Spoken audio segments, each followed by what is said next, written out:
मुझे इस बात पर सदैव गर्व रहेगा कि मैं एक राजपूत हूँ और इस बात पर गर्व करने के लिए मेरे पास कई बातें हैं, मेरा इतिहास है।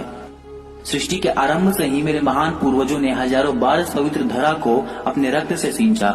मेरे कुल की महान क्षत्राणियों ने सैकड़ों बार जौहर की ज्वालाओं से इस वसुंधरा को रोशन किया।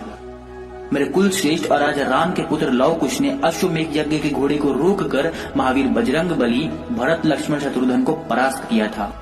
मेरे महान राजा कर्ण ने त्रिलोकी के नाथ भगवान इंद्र को अपने कवच कुंडल दान कर दिए थे। राजा हरिश्चंद्र ने सच्चाई का जो वृक्ष लगाया था, उसकी मिसाल संपूर्ण ब्रह्मांड में कहीं नहीं मिलेगी। मैं क्यों नहीं गर्व करूं 80 घाव शरीर पर लेकर रणभूमि में शमशीर चलाने वाले सांगा पर। क्या राणा हमीर सा कोई हठी होगा? क्या हाडी रानी से कोई वीरांगना होगी? क्या किसी अन्य के पास पद्मिनी के जौहर सा इतिहास है? क्या किसी के पास राणा प्रताप की वो तलवार है जिसने बहलोल खान को घोड़े सहित काट डाला था? क्या किसी के पास अमर सिंह राठौड़ की कटार है जिसकी गाथा आगरे के किले की दरो दीवारें आज भी गाती हैं? क्या किसी के पास दुर्गादास राठौड़ का भाला है जिसकी नोक पर मुगलिया सल्तनत 56 के पहाड़ों में दर दर भटकती थी? क्या मीरा की भक्ति है किसी अन्य के पास? क्या पन्ना धाय खींची सा कलेजा है किसी माँ के पास?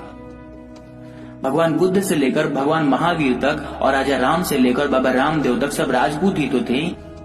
मेरे महान पूर्वजों ने तो सपने में दिए राज्य का वचन भी निभाया।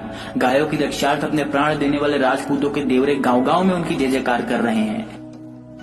जयदा कुंपा जयमल पत्ता की कहानियां आज भी घर घर सुनाई जाती है। मेरा इतिहास अमर है और अमर रहेगा। सृष्टि के आदि से अंत तक ना कोई राजपूतों जैसा हुआ है और ना होगा। लोग वर्ग भेद की बात करते हैं, पर शायद वे भूल गए हैं कि भगवान राम ने सबरी के जूठे बेर खाए थे, केवट के हाथों का खाना खाया था, मीरा ने रैदास जी को अपना गुरु माना था, भील और राणा प्रताप के स्नेह का कोई भूल नहीं सकता। बाबा रामदेव ने डाली बाई को अपना बहन माना था। हमने तो इस धरा के लिए अपने प्राण तक दे दिए। हमने तो सदैव दिया ही है, लिया तो कुछ भी नहीं। मैं तो एक बात कहता हूँ कि 36 कौम को साथ लेकर चलने वाली और उनके लिए मर मिटने वाली कोई कौम है तो सिर्फ राजपूत। हमारे इष्ट की शक्ति और राष्ट्र भक्ति ने हमें अजय बनाया है। जब तक हमारे पास यह दो चीजें हैं, हमें ना तो कोई मिटा सकता है और ना कोई झुका सकता है।